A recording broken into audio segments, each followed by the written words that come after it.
Hello everyone, welcome back to my channel InfoSec Lab, and today we're doing another room of TryHackMe's Advent of Cyber 2024. In today's room, we're going over Splunk, which is another SIM tool for log analysis. Now, if you remember from the several first days of the event, we went over AoC, which is Elastic Log Storage, and Kibana. It was a SIM tool where we analyze the log events for an incident. Splunk is a similar tool that is used by enterprises to analyze logs events.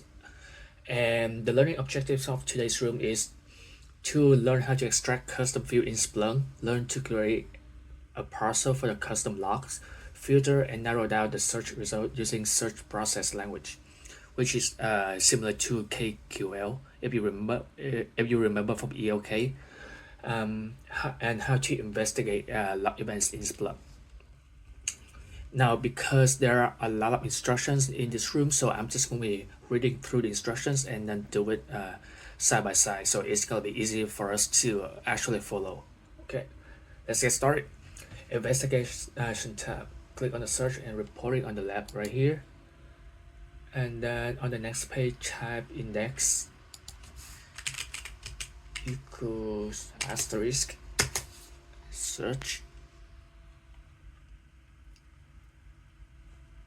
We're gonna have to select all time,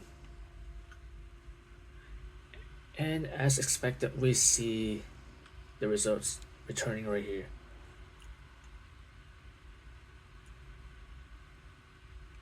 Selecting the source type right here, we see that there are two values, the web logs and CCTV logs. Now the source type is similar to the collections in ELKs, where a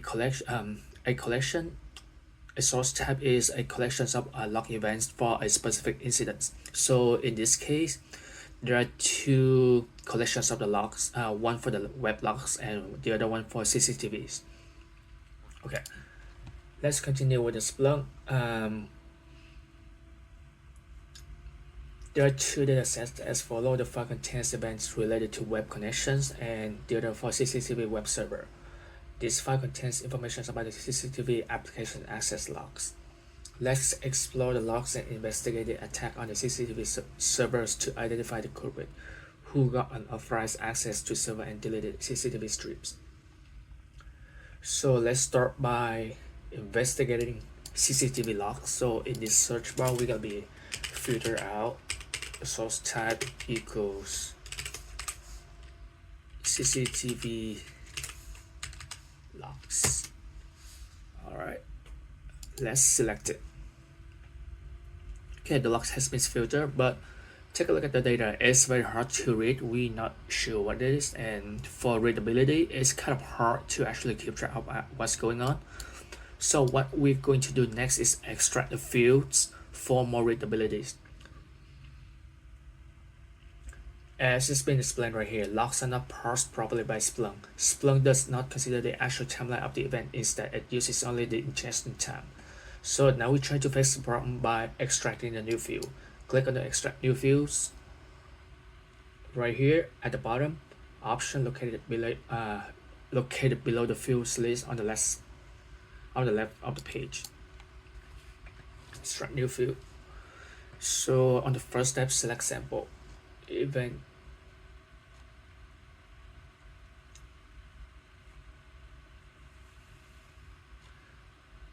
Okay, we presented logs event. Okay, so we can select any log, but in order to follow the steps mentioned below to avoid confusion, let's select the very first sample event and click on the green next button. Okay, so we're gonna be select this one as the first event. Next, select method regular expression. Next, select field. How to select field in the logs that we want to extract? We simply need to highlight them in a sample log. Splunk will auto generate this regex. So let's see, this is going to be the timestamp. Okay, hold on. Nope.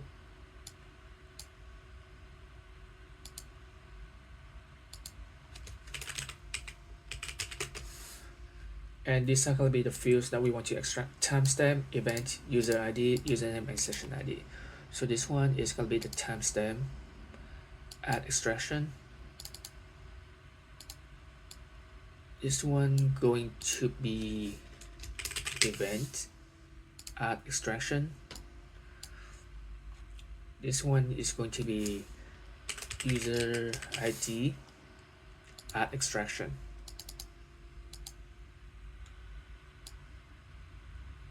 This one is going to be username, and last field is going to be the session ID. Extractions. Alright, so now we have successfully extracted the field from the logs: timestamp, event name or event ID, or event name, user ID, username, and the section ID. Okay, so everything looks good. Looks good for us. Right here, we can double check the name of the columns right here: timestamp, event, user ID, username, section. Notice how the color match, right? The timestamp is blue, and then event is light green, username is orange, pinkish orange, and so on. So you get it. It is important to note that some of the logs might have different format and they may not be parsed using the parser we created above. We may have to re-extract the fields from those events. We will get back to fixing these issues later. So if you take a look at this one, at these log events, we see that this has been extracted successfully. But when you go down to this one, it doesn't look like to be the case. Notice that over here, the event that it contains 2 words instead of 1. So it's a little bit hard for Splunk to actually recognize that, well, these 2 words are actually in the same event field, or is it going to be the user ID? It doesn't know, so we have to actually tell Splunk to do it, and we're gonna be fixing it later. But for now, let's just ignore that. Okay, most of the events look good. Let's click next. Alright, validate. We come to the validate step. In this step, we will see the green tick mark next to the sample logs to indicate the correct extractions of the field, and a red cross sign to signal an incorrect pattern. Okay, this is what we just went over. This is correct, this is correct. These first 4 are correct, but this one is incorrect because, as I have already explained, the event name contains 2 words with a space, so Splunk couldn't recognize it. Save and analyze.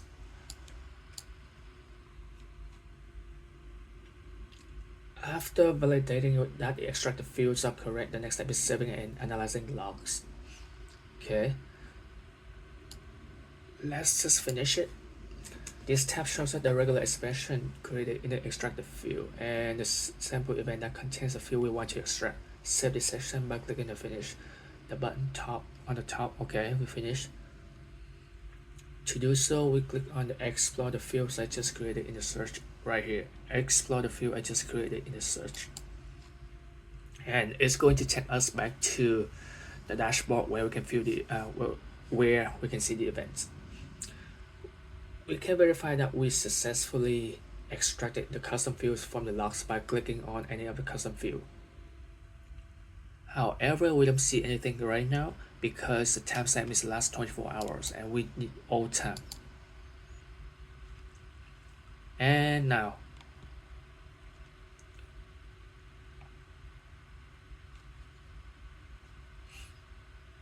let's see.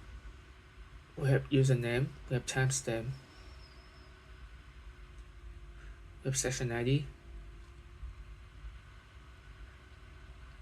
Okay, we can verify that we successfully extracted the custom fields from the logs by clicking on any other custom fields in the list of the left page.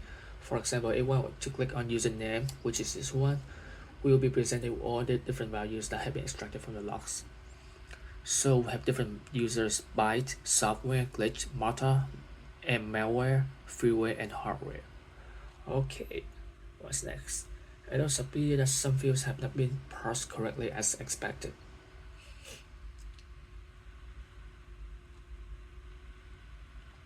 Let's see what section ID is right here.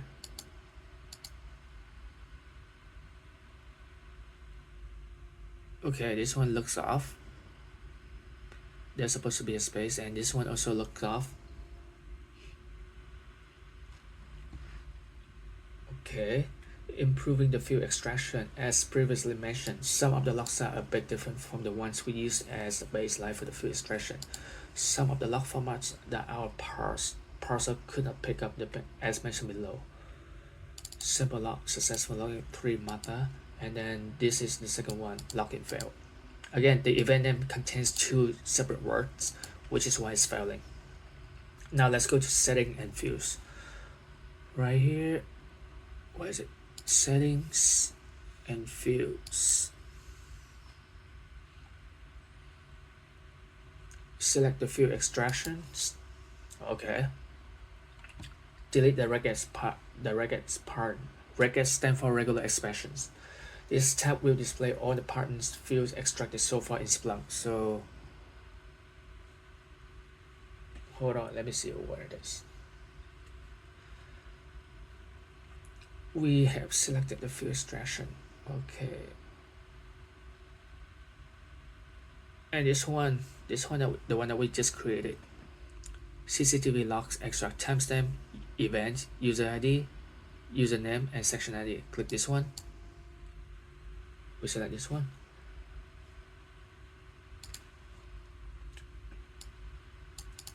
Okay, we can look for the CCTV related pattern. Okay, we select it. Once the right pattern is selected, click on delete button as show.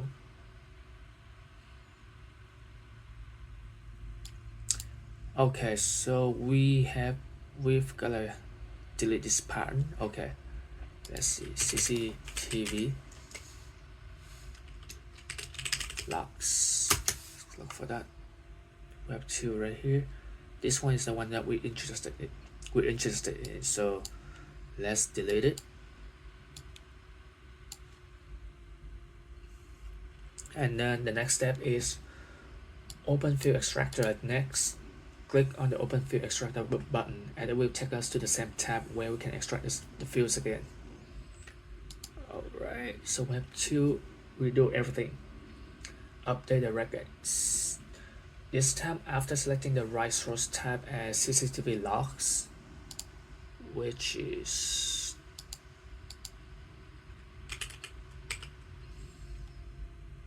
this one, CCTV logs, and time range is all time.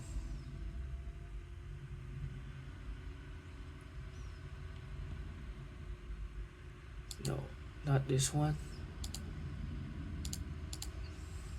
Where's the option for all time? Oh, right here. All time. Click on I prefer to write regular expression myself. Right here. This link right here. I prefer to write a regular expression myself. Alright.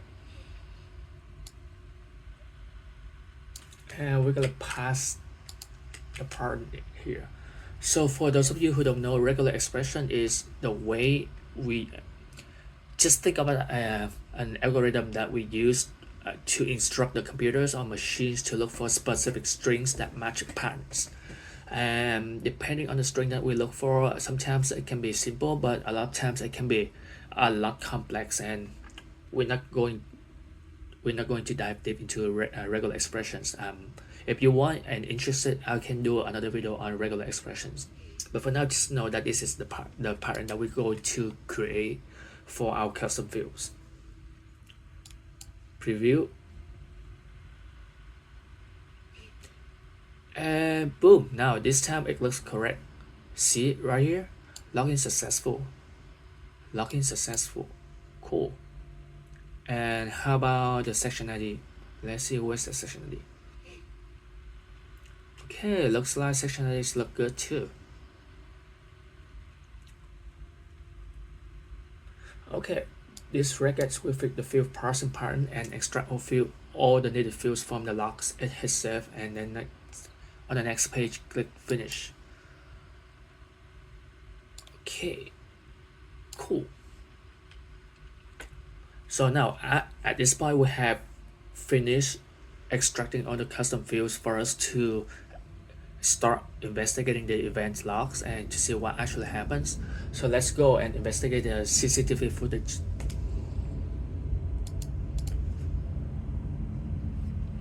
Summary of the CCTV feed. After examining the CCTV feed logs, you can create a mental picture of information these logs provide us.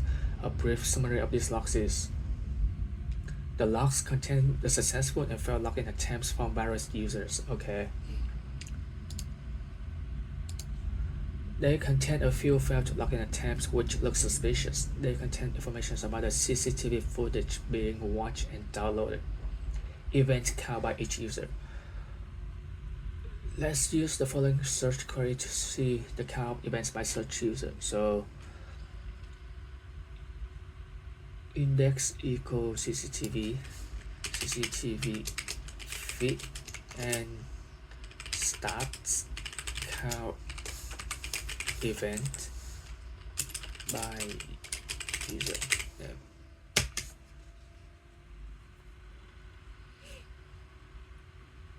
And we visualizations. We have different kind of charts. The bar charts. We can use a pie right here. We see that byte has the most number of events. Yes. We can see byte has the most activities in this event, and then next to it is software, and then the remaining is freeware, glitch, hardware, motor, and malware. All right. So this is the visualizations of the event count. It gives us a mental pictures of what of the general CCTV logs and which user to look for. In this case, the most suspicious one may be byte and software, but byte may be our main focus for now. Summary of the event count. We can create summary of this event count to see the activities were captured in the logs using the following query. Okay, that's what we just did, but we were just sorting by username. Let's try that by the event count only. Stats count by event.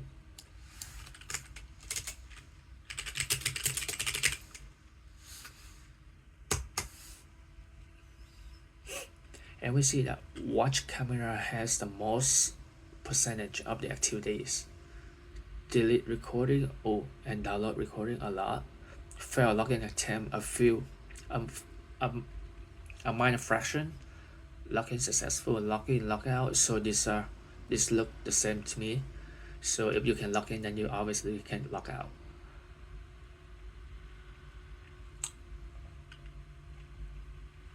Examining the rare events using the following search query. Let's look at the events with a few occurrences in the event field to see if we can find something interesting.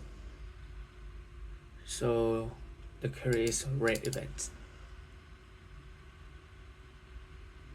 Oh, so they have the keyword. They have the keyword rare. Let's see, rare event.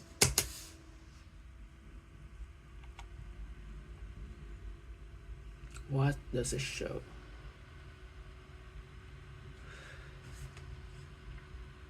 It looks like we have a few attempts to delete the recordings and a few failed login attempts. This means that we have a clue. Let's now examine the failed login attempt first. Okay, so let's take a look at this one as it shows. So rare events right here, we have failed login attempt and downloaded recording. So watch camera is the most activity. It has the most percentage of activity events right now. So we're not gonna take a look at it. And then as explained here, failed login events should be examined next. And to do that, we run the following query. CCTV fail.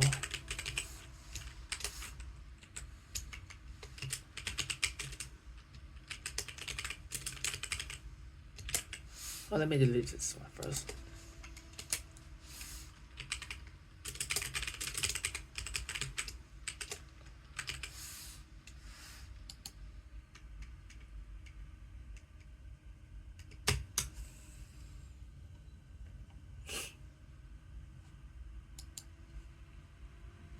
Okay, what this actually does is look in the CCTV feed source tag, look for anything that contains the fail keyword with a combination of whatever followed by the fail keyword or depending at the fail keyword, whatever it is, and then pipe the results into a table where the columns are time, username.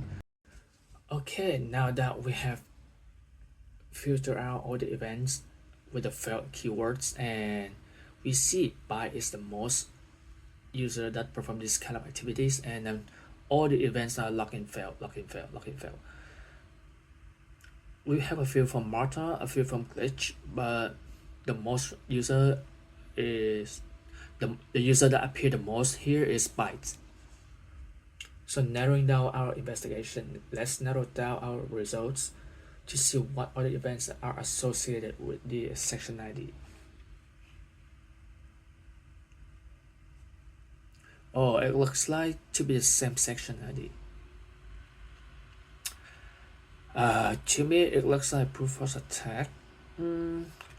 Possible, because we have a few attempts to log in as glitch user, a few attempts to log in as Marta, and a lot of attempts to log in as byte user. So at this point, I'm not sure whether the byte is the actual malicious user or created by attackers, or actually some users from the system that was compromised.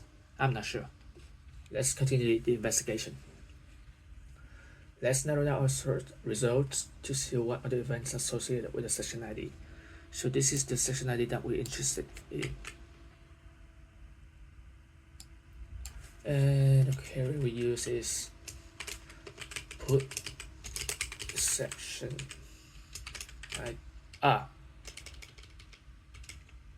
this one. Table again. We pipe the output into table, username, and then event section ID.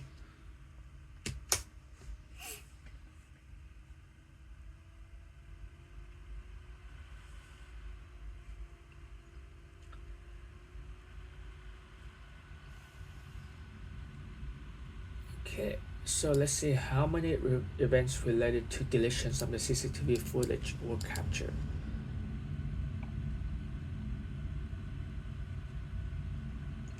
Okay, so these are the events associated with this section ID. So within these sections, we have logout, we have watch camera, we have deleting recording, we have login failed, we have also some activities going on here. See, you see right here, fail, login attempts, and then eventually login successful. So it looks like to me, right, for now, byte is an internal user whose account was compromised by the attacker, and then once the attacker was able to get the credentials to log in as the byte user, then the attacker watched the camera, download the recording, also continue watching the footage, deleting the recording, and so on and so on and so on. And then once the attacker was done, he or she just logged out.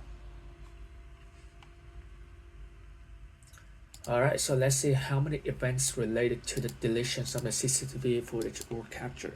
So we have the event name right here, delete recording. So we're gonna be filtered by that keyword. And delete. At this time, I don't think we need the table anymore. There are 2 events. Let's take a look at this. Delete event recording, section ID using by CCTV server. Okay, So this is what we already learned from the previous query. So it's just another step to confirm what we theorize or what we speculate. Alright, so what's next? Good, we have some comprehensive information about the attacker and his notorious activities correlating with the web logs. Now we take a look at the web logs. Okay. Let's find the information extracted from the earlier investigations and correlate with the web logs. Okay, before we do that, I'm just gonna be using a note, my note, to write out some information like byte user name is byte, the most suspicious one, and then let's see the session ID.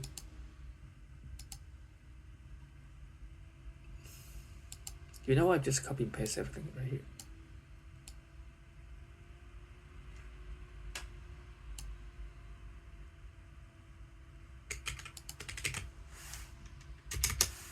This is for the notes. I mean, I think that's the best practice, that every time when you find something interesting, you should note it down, because you never know that if there's any useful information that you may go back and look at it. So let's just save these two events for now, and then let's continue the investigation on the web logs. Equal web logs, and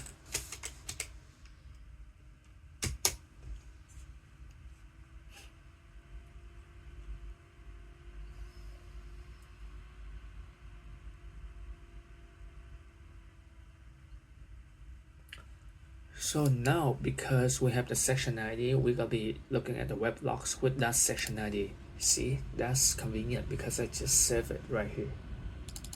I don't have to go back and look for it. No.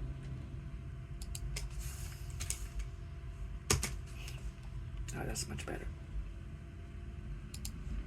Okay, cool. So we've got a lot. Okay, and what's next? Suspicious IP address. During the examination, it is observed that only one IP address, 10, 11, 105, 33, is associated with a suspicious section ID. Is it? I see the host source. Do you have the IP right here?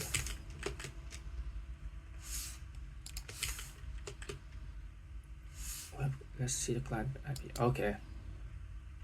Yep, there's only one IP address. Found one suspicious IP address.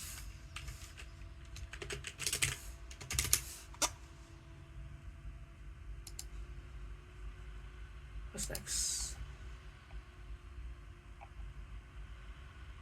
Identify the footprint associated with the session ID. So this is what we just did, and then the IP address that we found suspicious.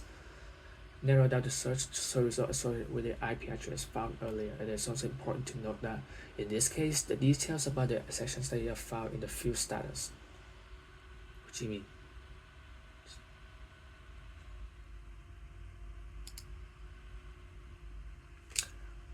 Okay, let's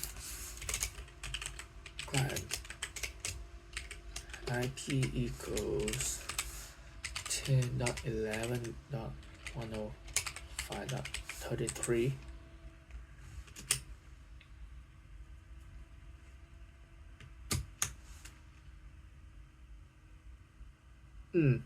There's nothing.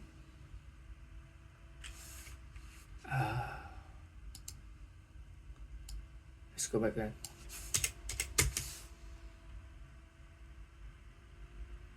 Oh, there's no underscore.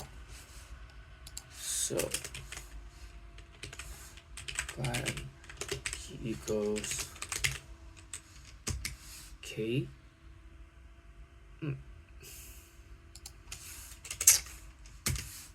Oopsie. Alright, so let's see what client IP, and then pipe it to the table temp, client IP status URI your path file. Okay, table time client IP status URI your path file. Now it looks better. Timestamp client status logout. Okay, feed camera cam ID 8 number 8 camera.php. Okay, camera ID number 8, it was deleted.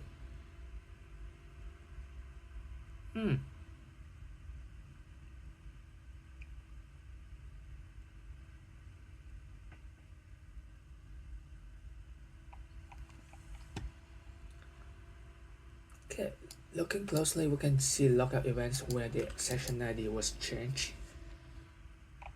Was it?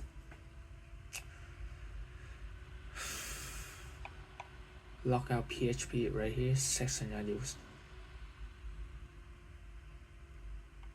Wait, hold on. What does it mean?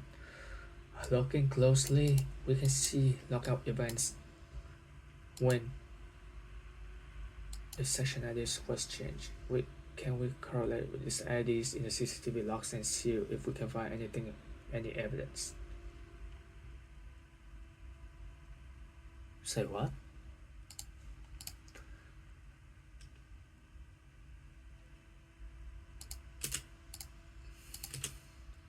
Oh, this is the session ID. Okay, I see.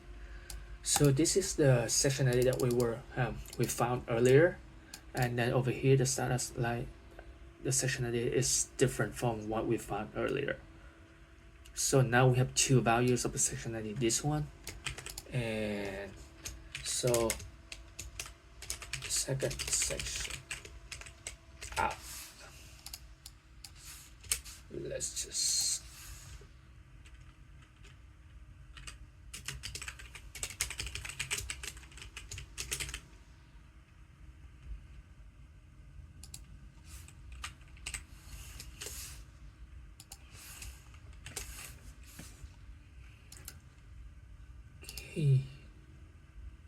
connecting the dot. Let's go back to CCTV and use the session ID associated with the IP address shown below.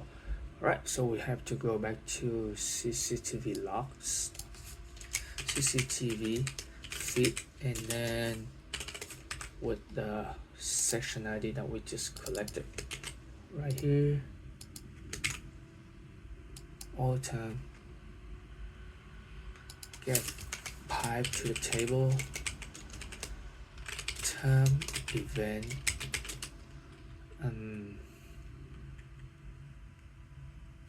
user name, section ID,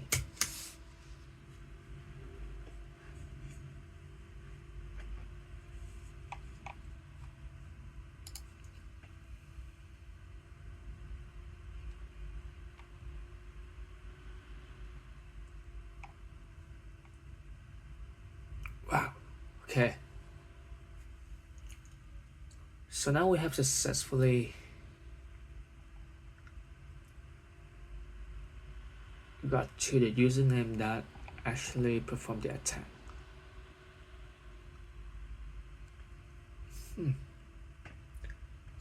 Great, we were able to locate the username associated with the attack. Now that we have identified the user, let's summarize our investigation. So from the output, it seems the following part was top. The attacker brute force attempt on various account. Yes, I was right. There was a successful login after the failed attempt, which was on Byte. Attacker watched some of the camera streams. Multiple camera streams were downloaded. Yes, followed by the deletion of CCTV footage. The web logs has had an IP address associated with the attacker's session ID. Okay, we found two session ID associated with the IP address. Let's go back.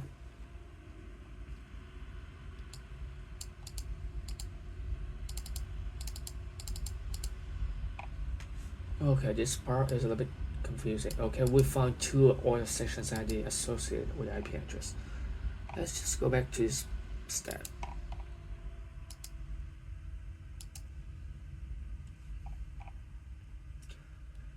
Tabletop client status URL.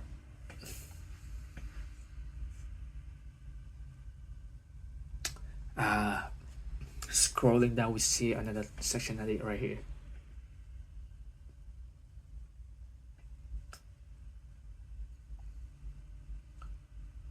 Oh wait, let's see.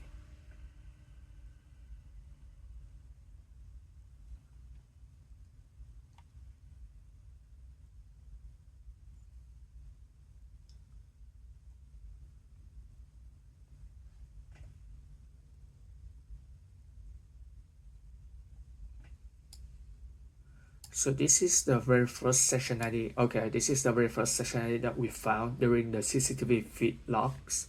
And this is the second session ID that we found that is associated with the IP address. I mean, both are associated with the IP address.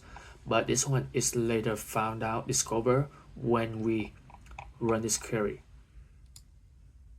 This ID section doesn't show up when we first investigated in the CCTV feed log. So, yep.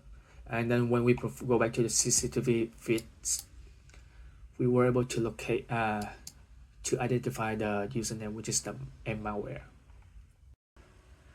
So what actually happened is malware, as the attacker, he was trying to brute force the accounts. First, he was trying to brute force glitch, and then martyr, and then byte, and eventually he got a success on user byte. Then malware logged in as the byte user in the system and perform these actions, like watch the footage, watch the recording, download the recording, and delete the recordings. Now, on the surface, it may seem like byte was the one who was doing that, but the real culprit is malware. So that's explain why there are two sessions ID, because at first he was logging in as the attacker malware, and then secondly, once he got the credentials of the byte user, then he logged in as a byte user and perform these actions. Alright, let's answer the question. Extract the events from CCTV logs. How many logs were captured associated with a successful login?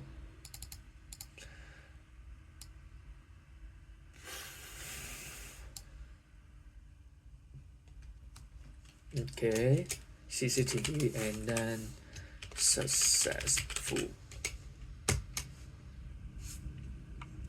642.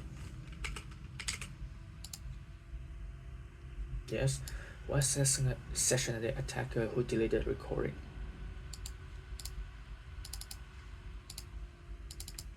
This one.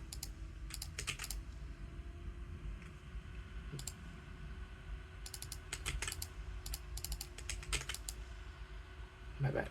Wrong one. What is the name of attacker found in the logs who deleted CCTV? Malware.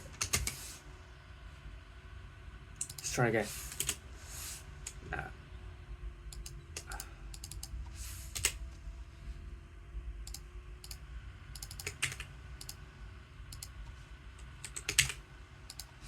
And then table time event username section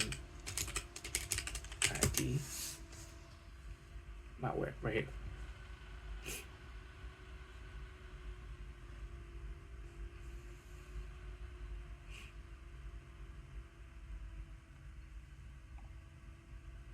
Where's the delete? Let's look for delete. Okay, what's the name attack? Okay, check out the Splunk data manipulation. Okay, so that's it for the room today. Complete with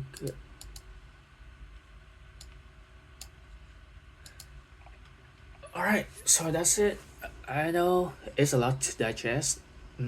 For those of you who are not who haven't started on Splunk, this might be a little bit confusing. Don't worry, I was too when I first using Splunk. Eventually, the more practice you have, the better or the more familiar you get with the tool. And then keep in mind that Splunk is a very powerful tool. If you want to get into SOC analyst or it's a security analyst, knowing Splunk has a big advantage for you, because a lot of companies, a lot of organizations are using Splunk right now as a main tool.